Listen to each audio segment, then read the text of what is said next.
Leningrado, que estava sob cerco desde setembro de 1941, era o próximo alvo. A maior parte do tempo, ela só sobrevivia graças ao comboio de caminhões que usava o congelado lago Ladoga.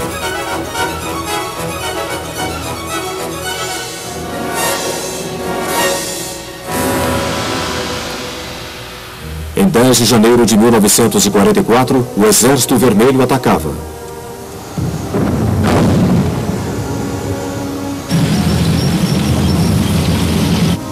Logo, os russos estavam afastando as forças alemãs extremamente avançadas. Elas lutavam com sua costumeira determinação numa vã tentativa de bloquear os ataques.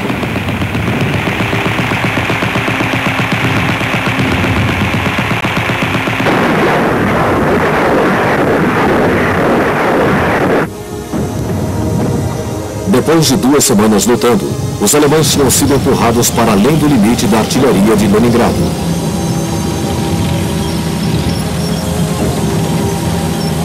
Em 26 de janeiro, as forças soviéticas de libertação começaram a entrar em Leningrado.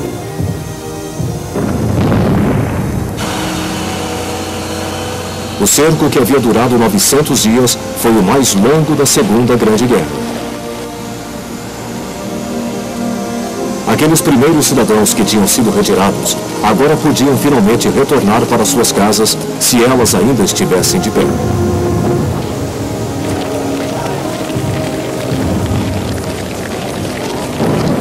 Aqueles que tinham permanecido o tempo todo na cidade, tinham sorte em estar vivos. Durante o cerco, quase 1 milhão de russos, 80% civis, haviam morrido como resultado direto da ação inimiga ou de fome.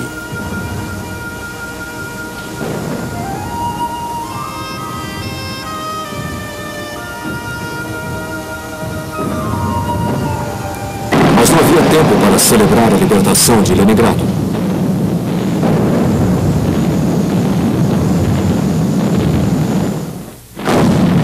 A ofensiva russa continuava a pressionar em direção oeste.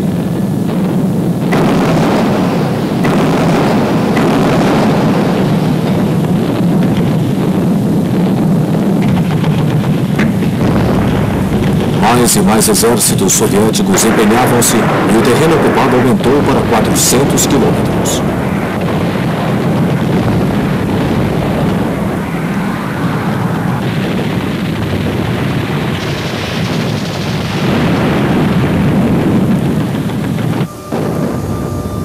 Apenas no final de fevereiro, a ofensiva russa ficou sem força, mas então o Exército Vermelho tinha alcançado as fronteiras da Estônia e da Lituânia. Simultaneamente, outra ofensiva também lançada em janeiro tinha investido na direção do sul da Polônia, deixando o grupamento central do exército alemão com o flanco sul perigosamente exposto. Mais para o sul, outras ofensivas russas tinham empurrado os alemães com firmeza na direção da Romênia.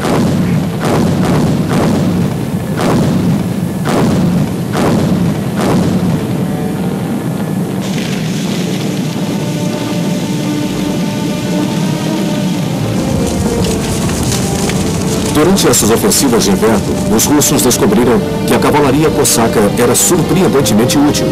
Sua capacidade de movimentar-se rápida e silenciosamente através das florestas bloqueadas pela neve fizeram-na ideal para operações surpresa.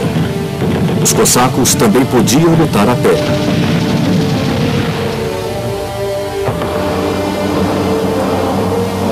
Durante esses ataques, as perdas alemãs cresciam consideravelmente e eles foram forçados a abandonar grandes quantidades de armas pesadas.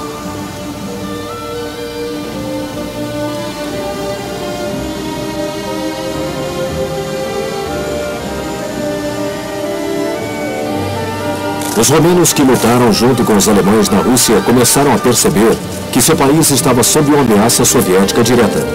O ditador militar Ion Antonescu foi a Berlim em março de 1944 para perguntar a Hitler se o exército romeno podia agora se dedicar exclusivamente à defesa de seu país.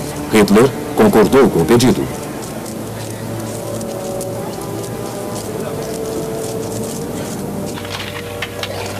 Agora os olhos de Stalin estavam firmemente fixos no grupamento central do exército alemão com seu vulnerável flanco sul.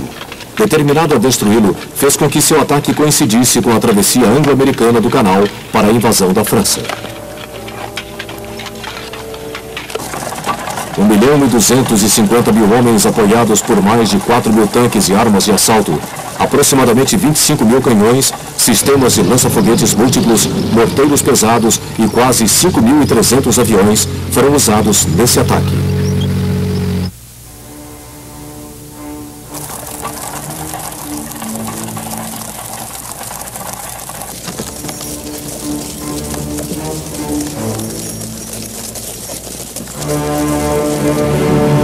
Os alemães tinham apenas 500.000 homens para defender cerca de 1.100 quilômetros e apenas 600 tanques para apoiá-los. Hitler recusou-se a permitir a transferência de algumas forças para fortalecer o grupamento central do exército.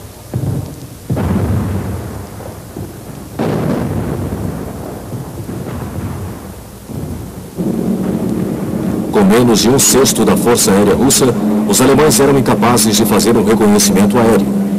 Isso e as medidas soviéticas falsas convenceram o Marechal de Campo Bush, comandante do grupamento central do exército, de que o ataque principal sairia da Grande Saliência para o sul, o trampolim óbvio.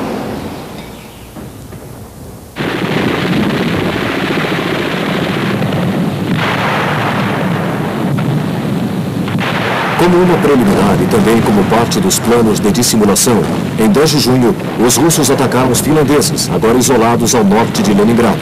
Estes foram rapidamente vencidos e perderam o porto de Viipuri, ao sul. Apenas a distribuição e formação de combate das tropas alemãs do extremo norte da Finlândia conseguiu parar o avanço russo. A principal ofensiva do Exército Vermelho foi lançada em 22 de junho, 3 anos depois do dia da invasão da Rússia por Hitler. Ela atacaria os alemães pelo leste e não pelo sul, como eles esperavam.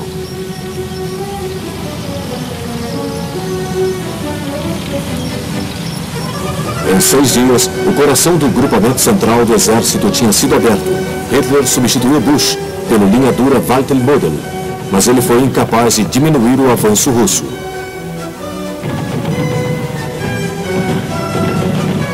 Muitos alemães ficaram isolados e foram forçados a se render.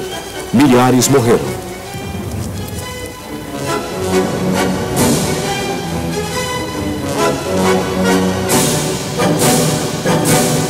A situação tornava-se cada vez mais sem esperança.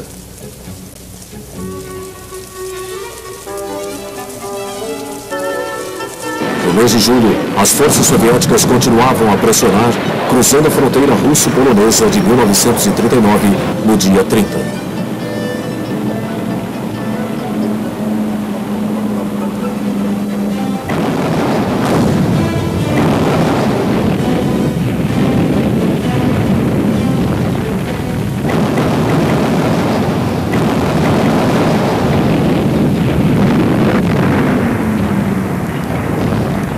Logo estavam dentro do território polonês.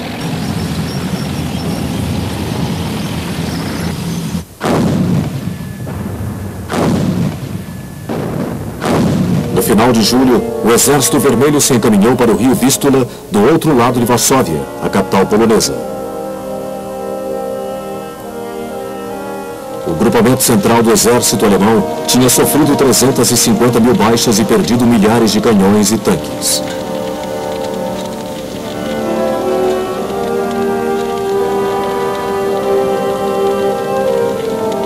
Simultaneamente, o grupamento norte tinha sido cercado com a retaguarda voltada para o Báltico.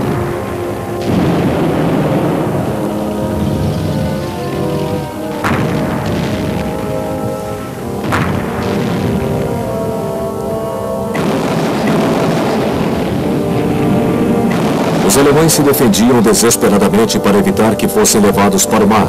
E sua missão não foi facilitada pela decisão finlandesa de compreensivelmente deixar o lado alemão em agosto de 1944.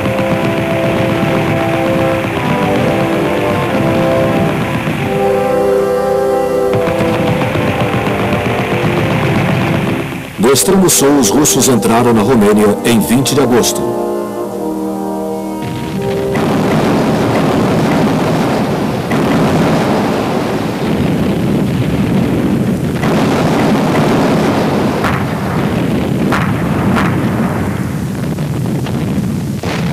Mais uma vez a máquina do Exército Vermelho foi implacável. Os Nebelwerfers, equivalentes aos Katyushas soviéticos, revidaram, mas foi em vão.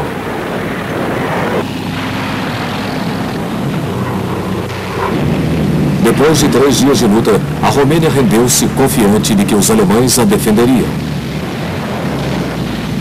Mas a atenção dos dois lados, na verdade, a de todas as nações europeias na guerra, tinha nesse meio tempo se voltado para os dramáticos acontecimentos em Varsóvia. Sua base estava nas complexas relações entre os poloneses e os aliados. Quando Stalin invadiu a Polônia em 1939, vindo do leste, e dividiu o país com Hitler, estava, assim como Hitler, determinado a acabar com qualquer aspiração que os poloneses tivessem de no futuro reconquistar a independência. As forças armadas polonesas que caíram em suas mãos foram levadas de volta à Rússia, principalmente para campos na Sibéria. Um número considerável de oficiais poloneses nunca chegou até lá. Nesse ínterim, depois da invasão alemã na Rússia, em 1941, os russos decidiram que as tropas polonesas em suas mãos ou lutariam para eles ou iriam às próprias custas para o Oriente Médio,